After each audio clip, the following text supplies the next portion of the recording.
Hello दोस्तों, स्वागत है आपका अपने प्यारे से यूट्यूब चैनल प्रज्ञा एजुकेशन सोसाइटी में। तो दोस्तों, आज हम लोग क्लास 12 के केमिस्ट्री का सेकेंड लेसन जो है आपका फिजिकल केमिस्ट्री का सेकेंड लेसन है बिलियन सॉल्यूशन चैप्टर का वेरी इंपॉर्टेंट ऑब्जेक्टिव क्वेश्चन पढ़ेंगे। बिलियन चैप्टर का नाम है बिलियन। तो चलिए इसका हम आज के क्लास शुरू करते हैं। देखते हैं इसका मोस्ट इंपॉर्टेंट ऑब्जेक्टिव क्वेश्चन।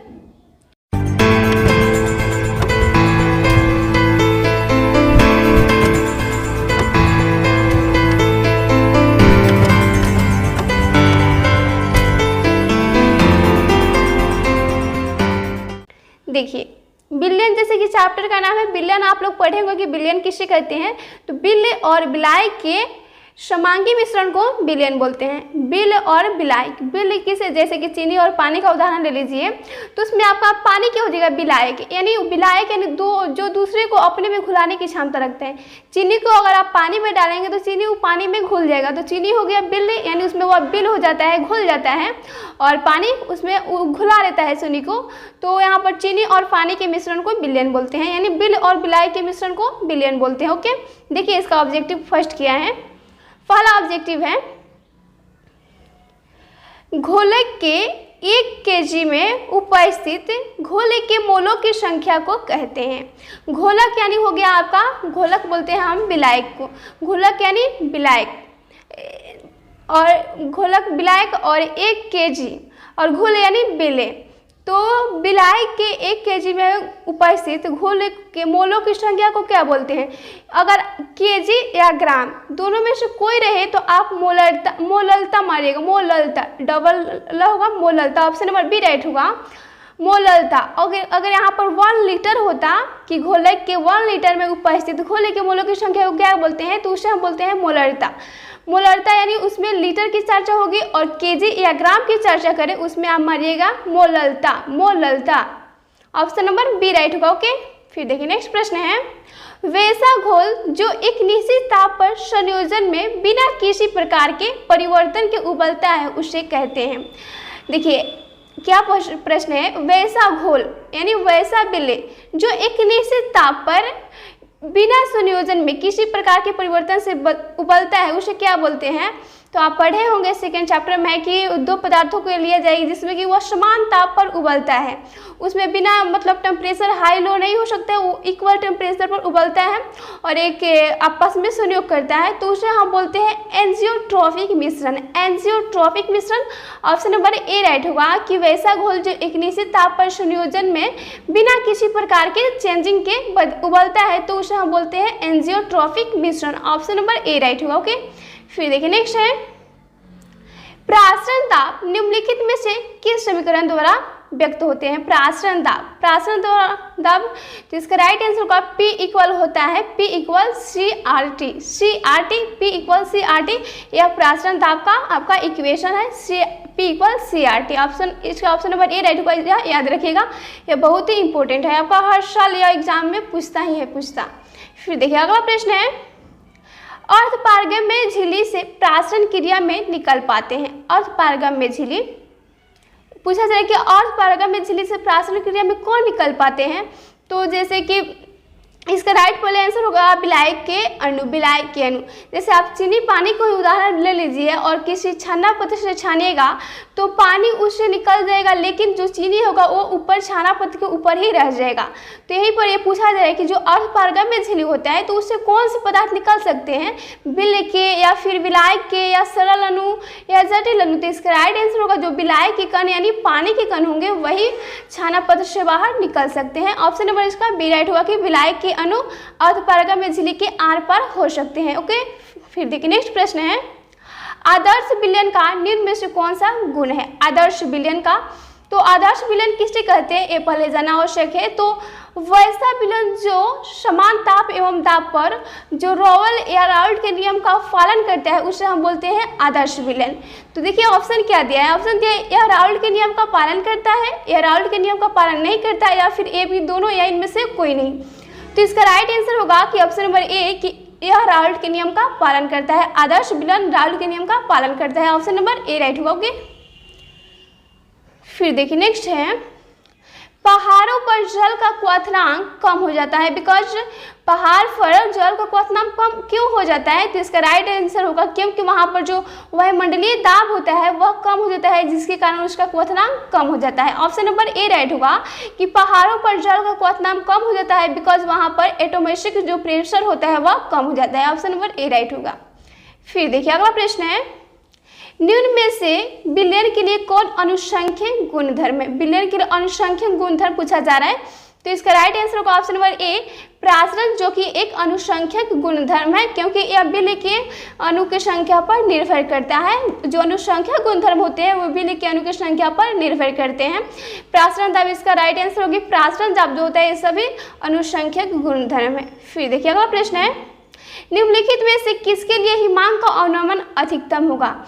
तो यहाँ पर पहले आप देख लीजिएगा जितने भी आयनिक क्रिस्टल होते हैं, आयनिक जैसे कि K2SO4 हो गया, NaCl, ये सभी तो विद्युत अनवघट्य हैं, इनसे विद्युत धारा प्रवाहित नहीं किया जा सकता है। जिससे विद्युत धारा प्रवाहित किया जा सकता है उसमें आप कंपेयर कीजिएगा, और जिसका परमाणु संख्या जितना अधिक होगा उसका हिमांक अवनमन उतना ही अधिकतम होगा। तो देख लीजिए पोटेशियम का कितना होता है 19 और सोडियम का 11, तो इसका राइट आंसर हो जाएगा आपका ऑप्शन नंबर ए कि K2SO4 का हिमांक अवनमन अधिकतम होता है। ऑप्शन नंबर ए राइट होगा।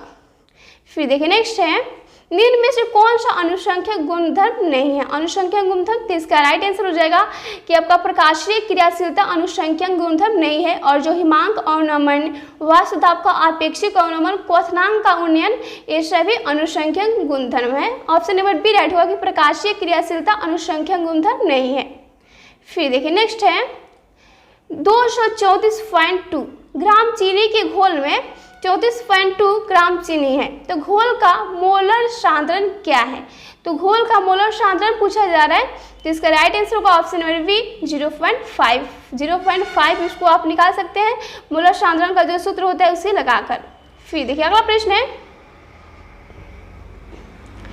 5% केन शुगर यानी चीनी जिसका अनुपात होता है 342, तो 5% केन शुगर आइसोटोनिक है यानी समपारस्परिक है, समपारस्परिक आइसोटोनिक है। तो 1% घोल X के साथ X का अनुभार कितना होगा, ये पूछा जा रहा है। तो इसका राइट आंसर होगा ऑप्शन नंबर सी। इसमें यानी 342 में आप 5 से आप डिवाइड कर दीजिएगा तो आएगा आपका 68.4। ऑप्शन नंबर सी राइट होगा।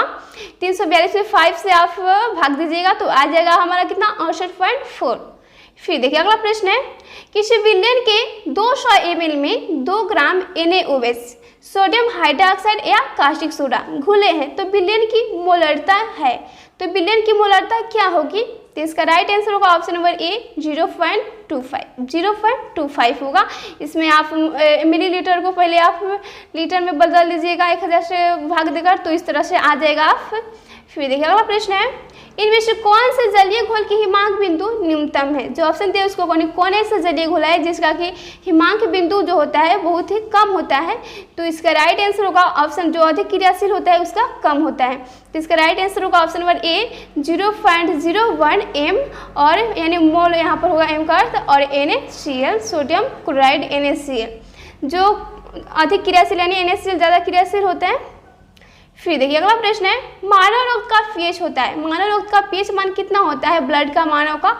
तो पीएच मान तो आपको याद होगा, बहुत ही इजी है, ऑप्शन नंबर सी राइट होगा 7.4 होता है मानव रक्त का पीएच मान। फिर देखिए अगला प्रश्न है, 0.1 मोल BaNO2 घोल का वांठप गुणांक 2.74 है, तो विघटन स्तर इसका क्या होगा। तो इसका विघटन स्तर पूछा जा रहा है, तो इसका विघटन स्तर होगा 87% होता है, 87% इसका विघटन होगा। ओके। फिर देखिए अगला प्रश्न है, एक जलीय घोल का हिमांक माइनस में दे -0.186 डिग्री सेल्सियस है, अगर Kf इक्वल 1.86 और Kb इक्वल 0.512 है, तो इस जलीय घोल का क्वथनांक उन्नयन क्या होगा। देखिए क्या प्रश्न है, एक जलीय घोल का जो हिमांक अनुमान होता है वह दिया है -0.186 डिग्री सेल्सियस है, और इसमें दिया Kf इक्वल 1.86 और Kb इक्वल 0.512 है। तो इस जलीय घोल का क्वथनांक उन्नयन पूछा जा रहा है, तो इसका क्वथनांक उन्नयन होगा ऑप्शन नंबर डी राइट होगा कि 0.0512। ऑप्शन नंबर डी राइट होगा। हिमांक और नमन का जो सूत्र होता है उस पर आप लगा दीजिएगा तो आ जाएगा। फिर देखिए अगला प्रश्न है, अगर n घोली पदार्थ के मोल की संख्या तथा बड़ा N घोलक के मोल की संख्या है तो घोल के मोल प्रभाज है, घोल यानी बिल के मोल प्रभाज है। तो इसका देखिए घोल का N दिया है तो जो ऊपर रहता है उसे N लगा दीजिएगा घोल, और फिर नीचे जो होता है बिल और बिलायक दोनों को जोड़कर। तो इसका राइट आंसर होगा option number B, n/n+n। Option number B right होगा कि बिल का यह मोल प्रभाज है। बिली का मोल प्रभाज किसे बोलते हैं, ऐसा पूछा जाए तो बिली के मोलों की संख्या और बिलियन के मोलों की संख्या के अनुपात को बिली का मोल प्रभाज कहा जाता है।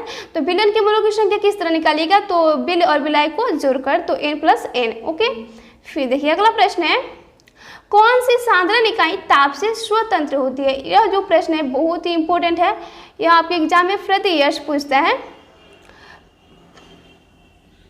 देखिए यह प्रश्न जो है, कौन सी साधारण इकाई ताप से स्वतंत्र होती है। ताप से, तो जो ताप पर कौन निर्भर करता है, जिसमें आयतन होता है वह ताप से पर डिपेंड होता है। तो जो एक आपका इसमें है मोललता, यह ताप से बिल्कुल स्वतंत्र होती है, इसमें आयतन नहीं होता है जिसके कारण यह ताप पर निर्भर नहीं करता है। इसका राइट आंसर होगा ऑप्शन नंबर ए कि मोललता जो होता है वह ताप से स्वतंत्र होता है, मोललता। फिर देखिए अगला प्रश्न है, ये सभी साधारण ज्ञात करने के तरीके हैं, मोलरता जितने भी होता है। फिर देखिए अगला प्रश्न है, दो द्रवों का एक मिश्रण जो स्थिर संगठन पर उबलता है कहलाता है। दो द्रवों का एक मिश्रण जो मतलब समान ताप पर उबलता है तो उसे हम बोलते हैं एंजियोट्रोप या एंजियोट्रोपिक मिश्रण। ऑप्शन नंबर इसका बी राइट होगा। फिर देखिए अगला प्रश्न है, समुद्र जल का परिसारक दाब लगभग होता है। तो समुद्र जल का परिसारक दाब लगभग अगर जाने तो इसका 30 एटीएम होता है, एटमॉस्फेयर होता है 30 एटीएम। ओके, फिर देखिए अगला प्रश्न है, शुद्ध जल का pH मान, तो ये तो सभी को मालूम होना चाहिए 7 होता है शुद्ध जल का pH मान। फिर देखिए नेक्स्ट है, विलयन के अनुसंख्य गुणधर्म का उदाहरण है। अनुसंख्य गुणधर्म, तो इसका राइट आंसर क्या होगा, क्वथनांक उन्नयन। ऑप्शन नंबर सी, जितने भी प्राचरण दाब, क्वथनांक उन्नयन, हिमांक अवनमन, वाष्पदाब अवनमन, वाष्पदाब का आपेक्षिक अवनमन, ये सभी विलयन का अनुसंख्य गुणधर्म है। ऑप्शन नंबर सी राइट होगा। फिर देखिए अगला प्रश्न है, निम्नलिखित में से कौन अनुसंख्य संख्या गुणधर्म नहीं है। तो देख लीजिए इसमें कौन से कुछ अलग टाइप का दिया है। तो इसका राइट आंसर होगा ऑप्शन नंबर सी, प्रकाशिक सक्रियता, जो कि अनुसंख्यक गुणधर्म नहीं है, जबकि हिमांक अवनमन, क्वथनांक उन्नयन और वाष्पदाब का आपेक्षिक नमन ये सभी अनुसंख्यक गुणधर्म है। फिर देखिए अगला प्रश्न है, किसी घोल का प्रासरण दाब संबंध दिया गया है। जो दिया गया है इसमें प्रासरण दाब से कौन रिलेटेड समीकरण है, तो इसका राइट आंसर होगा π/c = st, π/c = st। Option number D right होगा। फिर देखिए अगला प्रश्न है, किसी विलयन में बिल का मोल प्रभाज व्यक्त किया जाता है। बिल का मोल प्रभाज किस तरह से व्यक्त किया जाता है, तो इसका राइट आंसर होगा ऑप्शन नंबर ए, यानी n/n+n। Option number A right होगा। फिर देखिए अगला प्रश्न है, परमाणु द्रव्यमान बराबर होता है। परमाणु द्रव्यमान बराबर क्या होता है, तो आपको मालूम होगा कि जो परमाणु होता है उसके केंद्र में क्या होता है, P+n। P+n यानी प्रोटॉन और न्यूट्रॉन। P+n होता है तो परमाणु द्रव्यमान बराबर होता है, परमाणु के जो केंद्र में होता है P+n, उसी को योगफल को हम बोलते हैं परमाणु द्रव्यमान। यानी परमाणु के न्यूट्रॉन की संख्या और प्रोटॉन की संख्या के योगफल को हम परमाणु द्रव्यमान बोलते हैं, P+n को। ऑप्शन नंबर इसका सी राइट होगा। ओके, फिर देखिए अगला प्रश्न है, आपेक्षिक वाष्पदाब का अवनमन होता है। आपेक्षिक वाष्पदाब का अवनमन बोला तो इसका राइट आंसर होगा option number B, PO - PS/PO। Option number B, केवल वाष्पदाब अवनमन बोले तो इसका राइट आंसर होगा आपका PO - PS, और आपेक्षिक लगा दे तो PO से आप डिवाइड कीजिएगा तो PO - PS/PO। ओके, फिर देखिए अगला प्रश्न है, निम्नलिखित में से कौन राउल्ट नियम है। राउल्ट का नियम कौन है इसमें से, तो इसका राइट आंसर होगा ऑप्शन नंबर ए, यानी P = P0 और x, P0x, और जो यह होगा आपका P = K/x, तो ये आपका हेनरी का नियम है। Okay, option number A right होगा कि P = P0x। फिर देखिए अगला प्रश्न है, PV = ST में S का मान है। PV = ST जो दिया है तो S एक अलग राशि दे दिया गया है, तो यह किसके बराबर हो सकता है, तो इसका राइट आंसर होगा कि PV को आप यहाँ पर RT भी लिख सकते हैं, यानी R के मान के बराबर है। ऑप्शन नंबर ए राइट हुआ कि R के मान के बराबर है। फिर देखिए अगला प्रश्न है, आदर्श विलयन में मिश्रित होने के कारण अवयवों के एंथैल्पी परिवर्तन होता है। आदर्श विलयन जो होता है तो उसमें मिश्रित होने के कारण जो अवयव होते हैं उनमें उनका जो एंथैल्पी होता है, एंथैल्पी यानी ऊष्मा होता है, तो वह परिवर्तन होता है किस तरह, तो आदर्श विलयन में वह शून्य होता है। ऑप्शन नंबर ए राइट होगा, शून्य होता है। फिर देखिए अगला है, आइसोटोनिक विलयन वे है जिनके बराबर होते हैं। आइसोटोनिक यानी होता है आपका समपराशरी विलयन। आप पढ़े होंगे समपराशरी विलयन, अतिपराशरी विलयन, अल्पपराशरी विलयन, ये सभी। तो आइसोटोनिक यानी समपराशरी विलयन। तो इसके समपराशरी यानी क्या होगा, बराबर होंगे क्या, तो परासरण दाब से यह रिलेटेड है तो क्या पाराशरिक दाब होगा। ऑप्शन नंबर यहाँ ए होगा। यहाँ पर परासरण दाब भी दे सकते हैं, तो प्रासरिक दिया है, प्रासरिक राइट होगा। ओके, फिर देखिए अगला प्रश्न है, निम्नलिखित जलीय घुल में किसका क्वथनांक अधिकतम होगा। क्वथनांक किसका अधिकतम होगा इसमें, तो इसका राइट आंसर होगा option number B 0.1 mole Na2SO4। Option number B right होगा कि इसका क्वथनांक अधिकतम होगा। फिर देखिए अगला प्रश्न है, एक घोल जिसका प्रासरण दाब 300 केल्विन पर 0.0821 वायुमंडल है, तो इस घोल का सांद्रण क्या होगा। एक ऐसा विलय है, घोल यानी ऐसे एक विलय है जिसका जो प्रासरण दाब है वह 300 केल्विन ताप पर 0.0821 वायुमंडल है, तो इस घोल का सांद्रण पूछा जा रहा है कि सांद्रण कितना होगा। तो इसका राइट आंसर होगा ऑप्शन नंबर डी 0.033 मोल। ऑप्शन नंबर डी राइट होगा। फिर देखिए अगला प्रश्न है, HCl और H2O के स्थिर क्वाथी मिश्रण में होगा, क्या होगा, HCl और H2O के स्थिर क्वाथी मिश्रण में कितना होगा। तो इसका राइट आंसर होगा ऑप्शन नंबर डी 20.2% HCl होगा, 20.2% HCl होगा। फिर देखिए अगला प्रश्न है, प्रासरणीय दाब बढ़ता है जब, प्रासरण दाब बढ़ता है जब क्या बढ़ता है, जब आपका तापमान बढ़ेगा तो प्रासरणीय दाब बढ़ता है, और जब घटता है तो घटता है। ऑप्शन नंबर ए राइट होगा, तापमान बढ़ता है तो बढ़ता है। फिर देखिए नेक्स्ट है, बर्फ में नमक मिला देने पर बर्फ का ताप 0 डिग्री सेल्सियस से कम हो जाता है, तो इसका कारण क्या है। हम बर्फ में नमक मिला दीजिएगा तो उसका ताप 0 डिग्री सेल्सियस से कम हो जाता है, तो इसका कारण है आपका हिमांक का अवनमन। अवनमन यानी क्या होता है, घटना, और उन्नयन यानी बढ़ना। तो हिमांक का अवनमन, जो बर्फ होता है तो वह हिमांक ही तो है, तो हिमांक का अवनमन इसका राइट आंसर होगा। ओके, फिर देखिए अगला प्रश्न है, 1 मोल चीनी के विलयन का हिमांक अवनमन 1 m सोडियम क्लोराइड के विलयन के हिमांक अवनमन से होता है, कम होता है या फिर ज़्यादा होता है। तो देखिए 1 मोल चीनी के विलयन का पूछा जा रहा है कि 1 मोल चीनी के विलयन का हिमांक अवनमन जो होता है 1 मोल सोडियम क्लोराइड के विलयन के हिमांक अवनमन से वह होता है कम होता है। चीनी जो होता है वह कम होता है। ऑप्शन नंबर बी राइट होगा कि कम होता है। अगला प्रश्न है, 0.01 मोल ग्लूकोज विलयन की तुलना में 0.01 मोल MgCl2 मैग्नीशियम डाइक्लोराइड विलयन के हिमांक में अवनमन है, कितना होगा। तो इसका राइट आंसर होगा कि उसका अवनमन होगा आपका लगभग 3 गुना होगा। ऑप्शन नंबर सी राइट होगा। फिर देखिए अगला प्रश्न है, टिंडल प्रभाव पाया जाता है, टिंडल प्रभाव किस में पाया जाता है, टिंडल प्रभाव। तो इसका राइट आंसर होगा टिंडल प्रभाव पाया जाता है सॉल में। सॉल में आप पढ़े होंगे लायोफिलिक सेल, लायोफोबिक सेल और लायोफिलिक सेल होता है, तो उसमें टिंडल प्रभाव पाया जाता है। फिर देखिए नेक्स्ट है आपका 0.34.2 ग्राम चीनी, नहीं सॉरी दिया है कि 234.2 ग्राम चीनी के घोल में 34.2 ग्राम चीनी है, तो घोल का मोलर सांद्रण क्या होगा। तो इसका देखिए इसका राइट आंसर होगा आपका, इसमें तो नहीं दिया है, 0.5 होगा, 0.5 होगा, इसमें से कोई ऑप्शन नहीं दिया है, 0.5 इसका आंसर होगा। आप लिख दीजिएगा 0.5, निकालिएगा तो आपका आएगा 0.5। तो फ्रेंड्स आज के वीडियो में आपका जितना भी टारगेट का था 2 लेसन वो भी कंप्लीट हो गया। फर्स्ट लेसन मैंने बता दिया है अगले वीडियो में, तो मुझे आशा है कि आप लोग इन सभी प्रश्नों को याद कर चुके होंगे। तो चलिए मिलते हैं अगले वीडियो में एक नए चैप्टर के साथ, तब तक के लिए बने रहे हमारे यूट्यूब चैनल प्रज्ञा एजुकेशन सोसाइटी पर। मिलते हैं अगले वीडियो में। जय हिंद, जय भारत।